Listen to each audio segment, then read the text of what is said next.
This reading is taken from Rays of the One Light, weekly commentaries on the Bible and the Bhagavad Gita by J. Donald Walters, Swami Kriyananda. How Devotees Rise. Truth is one and eternal. Realize oneness with it in your deathless self within. The following commentary is based on the teachings of Paramahansa Yogananda. Last week we asked the question, why do devotees fall?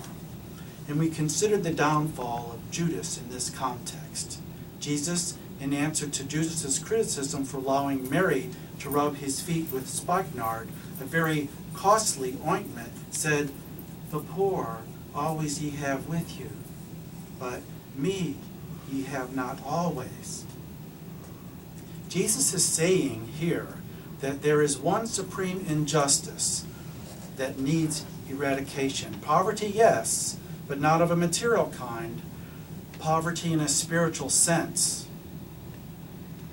Divine blessings are not common in this world. They are extraordinary. When they come, we should give them priority above other consideration. Never allow a moment of inner joy, for instance, to be set aside for lesser duties. Divine attunement is our highest priority. As Lahiri Mahasaya, the guru of Yogananda's guru, said, to listen to the heart's inner sound, Om, which issues from this very center of our being, is man's highest duty. Mary, on this occasion, was not communing in inner silence with Christ's Spirit as she had been when Martha urged Jesus to reproach her for not helping out in the kitchen. Mary this time was serving outwardly, but in a very different spirit from the restless fussing for which Jesus had reprimanded her sister Martha. Those who see a radical difference between the paths of action and meditation should understand this distinction. To serve in the right spirit is necessary, for only thereby can we overcome our karmic tendencies toward restless activity. The important thing is that spirit be always inwardly focused, that in everything we do, we act in loving service to the Lord. Therefore, the Bhagavad Gita says in the 3rd chapter, the state of freedom from action, that is, of eternal rest in the spirit, cannot be achieved without action. No one, by mere renunciation and outward non-involvement, can attain perfection. Whenever the Spirit of God descends upon you, however, remember the words of Jesus, me ye have not always with you. Thus, through Holy Scripture, God has spoken to mankind.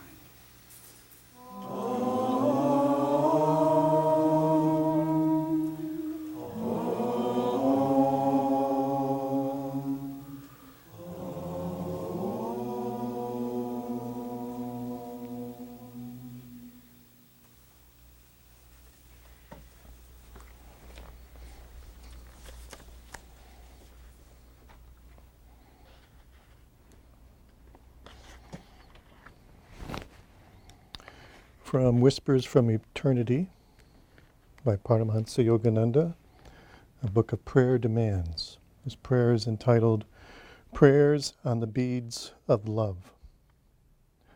I tell my prayers on the beads of love, strung with my devotion.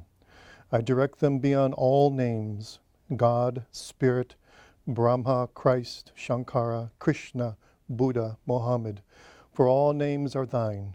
And I shun no name, for I know thou dwellest in all forms. In thy cosmic dreams, in thy cosmic dramas on the stage of time, in thy myriad acting roles, thou hast assumed innumerable names. Behind them all too, I know thy one, changeless name, eternal, conscious, self-existent bliss. Many times have I played with thee, many songs of thine have I sung. On the ocean bosom of thy eternal life, I have been nurtured by thee as a tiny drop of life. I remember thy warm touch through the centuries whenever, feeling the chill of separation, I turned homeward to thee. Again, in this daylight of remembrance, Let me play with thee. Let me sing thy songs.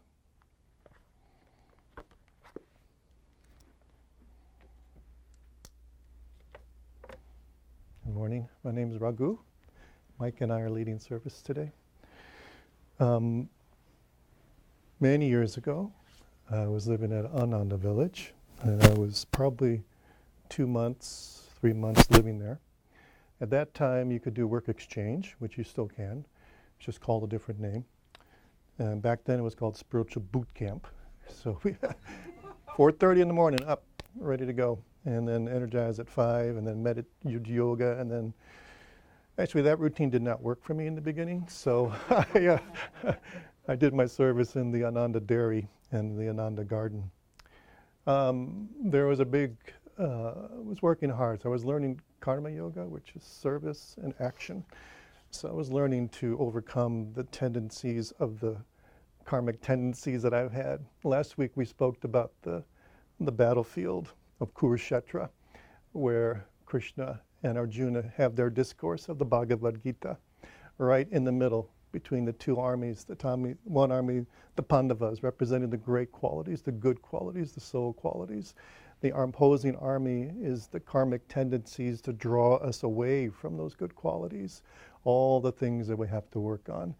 And the Kauravas outnumbered the Pandavas 10-1. So we deal with a lot of different things that are going to pull our energy down or want to. But right in the middle, Krishna and Arjuna have this discourse. So the middle is represented in the heart, because the battlefield is the spinal, not the bone, not the spinal column, but the chakras, 3 feet long from top to bottom. That is the battlefield. So one day, having a day off at the dairy. So you're working in the dairy, it's 7 days a week, twice a day you're milking cows, and we had 8 of them that we had to milk. So I knew I had a day coming off, and I was going to head off to 600 acres. I had a lot of room to move and walk and hike at Ananda village. So, but I thought, well, I'm going by the dairy. Why don't I just stop in and say howdy? So I was walking over towards the dairy. I mean, this is the trail I was taking. And then it was kind of like, the Kauravas kind of rose up inside of me and said, you don't need to go to the dairy. Just walk around it and head off that way. And then that's a good idea. So I'm not working today. I need a day off. I'm beat. So the Pandavas said, wait a minute, maybe we should just go in and say hi. I mean, he's your friend. Nakula is your friend. So go say hi. And I said, well, that's a good idea too. So I kind of retraced my steps, and then all of a sudden, Kauravas are like, it's your day off. You're totally tired. So just go. And the Pandavas said, wait a minute. And then this kind of battle, and this is what it's like. You've got these little mini battles that can be happening in your consciousness every day. And this is like a no-brainer. I'm out in the middle of beautiful foothills of the Sierras, and the mountain trails are calling me, so I'm going to head out. But when I got to that point where it was time to either go that way to the dairy or that way to the hills, the Pandavas won out. So I said, I'll just go say hi. So I walk in to the dairy, and this is a very small dairy. I mean, it's not very big. We had enough room to milk 4 cows and a bunch of hay, and it was really quite nice. So I walk in, and there's Nakula, and he's with one of the cows. We named our cows. This was Penny. Penny was one of the older ones, and she was having trouble because one thing you learn about the dairy work, the cows are always having babies, calves. So Penny was late about 10 days or 2 weeks.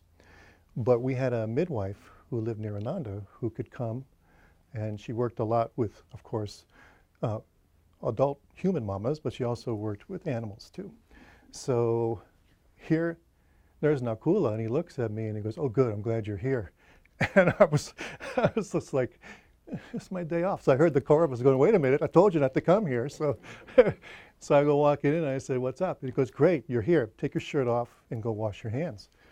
I said, okay. I mean, I didn't have any rebellion. I just said, sure, it's hot, really hot. So I'm going to wash up. So I wash up, I come back out, take my shirt off, and he goes, now I'm going to tie up her legs with this belt, and I'm going to hold her by her head, Penny. I'm going to hang on, and I want you to go inside, and I want you to take this nylon rope, and I want you to hook it around the little calf's hoofs. And I'm looking. I go, where's my exit now? I said, so I finally caught on, shirt off. And when you tell me to wash up, you didn't just wash your hands, wash your arms. So I get this little lasso of a nylon rope, and he pulls back Penny's tail, hanging on, doing this, and inside I go. And this is all brand new, and I'm really tired, and I need a day off. So I go inside Penny, and I keep going, and I keep going, and I keep going. And then finally, a little teeny nose and a little teeny hoofs. And I tried to get that lasso around those hoofs. Couldn't quite do it. So I kept trying and trying. In the meantime, Penny's kind of like, you kidding me? What's going on here? But she needed to get that calf out. So on an old cow, 2 weeks is late. So finally was able to kind of get it close. I said, not cool, it's just not quite happening. And he goes, well, come on out. So I pull out, and he's already scrubbed up. He goes back in, and then he goes, okay, now I got it. You got to do it all one-handed. And get around there, he tightens it up, brings his arm out, and he goes, now, great, this is great. So when she contracts, you pull. I said, great. So she contracts, I pull. It took quite a while. And Penny, you're not quite sure, is she going to make it?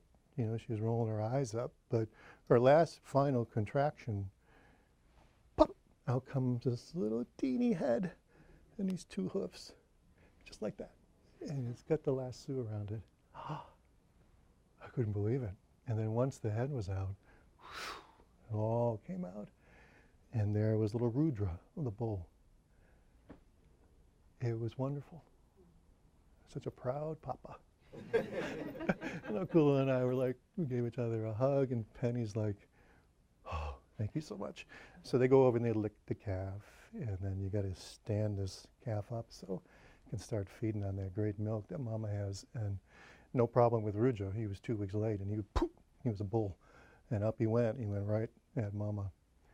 But it was a very good lesson, because I did not want to go to the dairy. And I could feel the Kaurava trying to pull me away. That tendency, karmic tendency not to engage. But when I did that and just popped in and said, hello, what's going on? And then all this happened.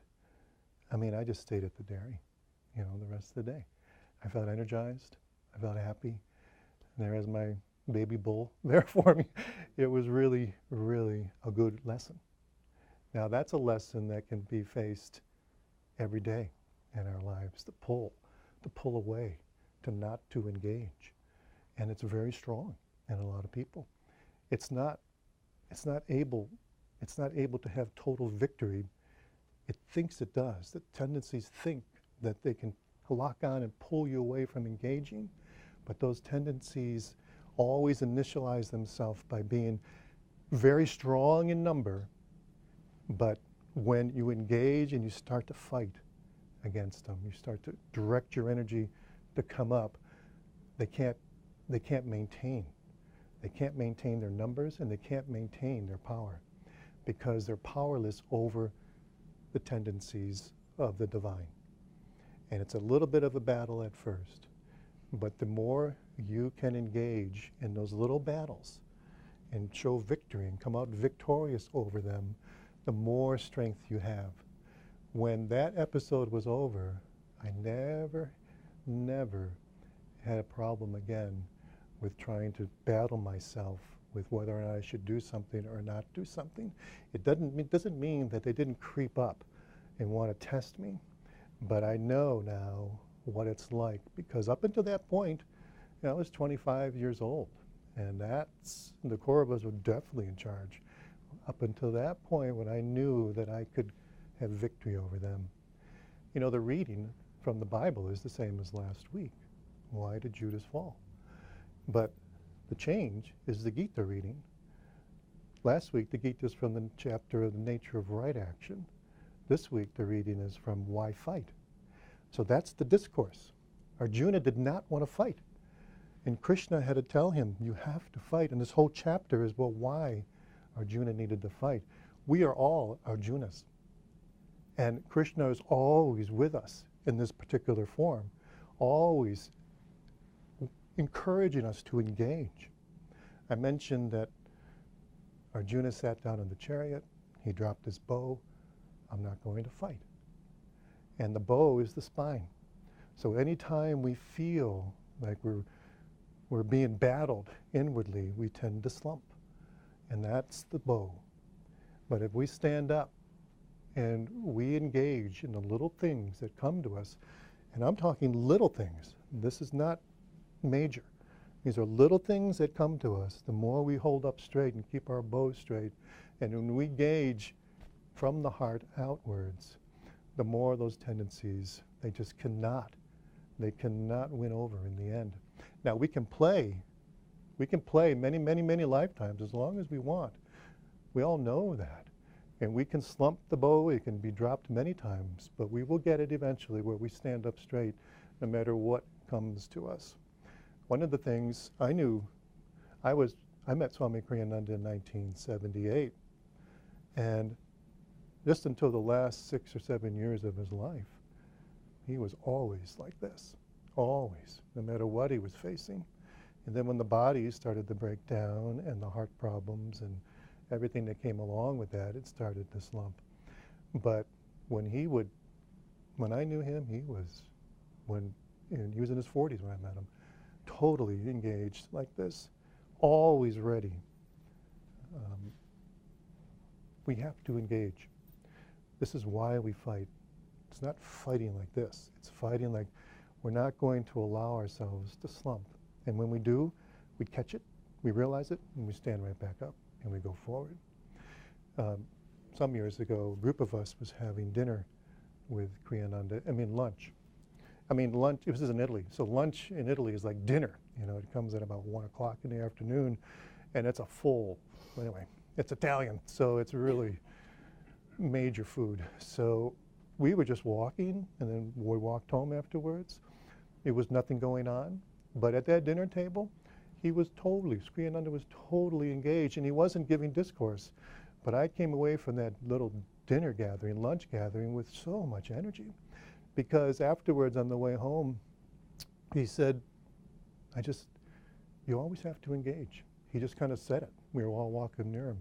He says, you don't allow yourselves to even step back for a bit and slump.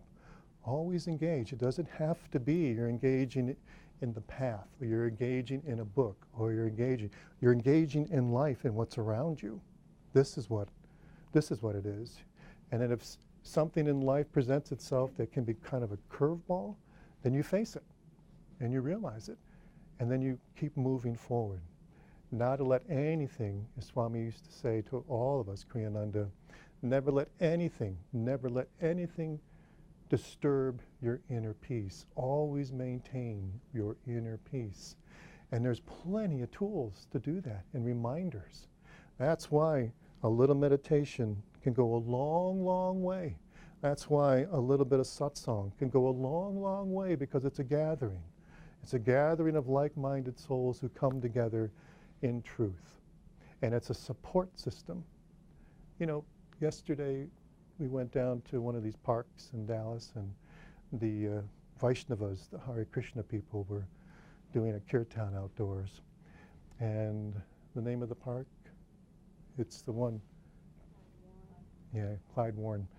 So it's a beautiful little setting, it's over the freeway and everything, it's really nice. But here come the Hare Krishnas, on Krishna time, which was an hour late, but that was all right. So they came down, set their blankets, a little bit of a boombox for speakers and microphones, and all of a sudden they're chanting just basically 3 words, Hare Krishna, Ram, over and over and over. once in a while, howdy bowl, to say. But it was just in the moment and in that particular spot, beautiful outside, beautiful weather, chanting to Krishna and Rama with lots of people all around. It was really, really really wonderful. But it was a reminder that that helps to bring the balance back to one's life. You get caught up. It's so easy to get caught up. I was living in those days at the dairy out on 700 acres. There were no freeways. There were no, just a few power poles. There was really quite lovely. People living in teepees and tents and using kerosene lamps for your light at night. Wonderful. But at the same time, I was such a ball of stuff. It was incredible, all coming out of me and through me. It wasn't the surroundings. But I remember going when I was so mixed up and so kind of wondering what's going on and what am I doing? I just go with a group of people, this many people, and we'd have satsang or we'd chant. And everything shifted. Everything changed right in the moment. So yesterday was a wonderful day. It was just another day. But we go down and we're sitting in front of these great people who love to chant to Krishna. And it was really just like in that moment, nothing existed except this divine link was connected. And not that Krishna himself, not that God is blue and plays a flute, but this aspect of the divine is blue and plays a flute. And then through that, you get teleported up and through. All the Kauravas cannot handle that kind of energy. They have to step back. They cannot even come close because you're locked, because that's our soul nature, locked with the divine. Now, any opportunity to bring balance back to your life, and there's a lot out there, that's what you need to do. I go to Indian temples. I said this yesterday. I don't speak Bengali or Hindi, but I can go to the Ram temple up in Plano and go into knowing that they're doing bhajans. They're just chanting to God. And I can sit there and nothing exists except I'm linked in. Not a clue on the words. Doesn't matter. The vibration is what it's all about. And that helps me to remind myself, wait a minute, it's not just freeways and strip malls and freeways and strip malls and construction. There's much, much more. And that brings inner balance to all of us. That is the beauty of why we're on this planet right now. We are beacons of life, light, and we live life, and we share that with people.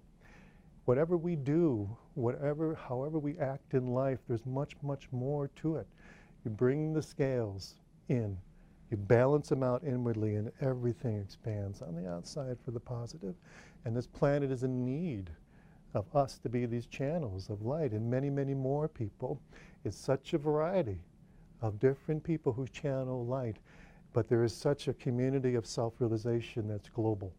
You can feel it, you can relate to it. But the inner battle is that Jesus himself came at a time when this is what was needed, this expression of love, of forgiveness, of loving your neighbor. It wasn't just the law of Moses. It was Moses' law was needed at a particular time. That time came and passed, and it still is a great foundation. But Jesus comes to say, it's about love now, friends. It's about your neighbor, about helping, about serving, about sharing. That's the beauty of Jesus' teaching. And he came at a time when very little of that love and sharing was happening, especially when your rulers were the Roman Empire, who had a way different look about the expression. But Jesus was there at a particular time. And one of his disciples, who was very advanced, needed to betray him in order for this to be fulfilled.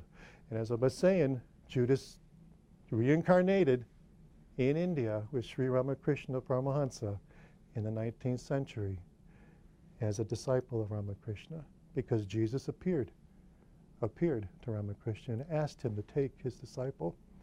And the other side of that story that I've forgotten about is that when Ramakrishna had this vision of Jesus, Jesus walked in to Ramakrishna. Ramakrishna was a very, very, very high soul. You've seen a picture of him, you'll just see him in ecstasy all the time. But he was also a lover of the Divine Mother, Kali, But he went through Kali. And then he was everything. He was Vedantin. He was a Christian. He was a Hindu. He merged all the paths inside of himself, which I hadn't realized till I heard this talk by Swami that Swami gave a few years ago. So Ramakrishna had a deep connection with Jesus because he was embodiment of all the expressions, all the religions, all the spiritualities mixed into one. And he really showed that in his life.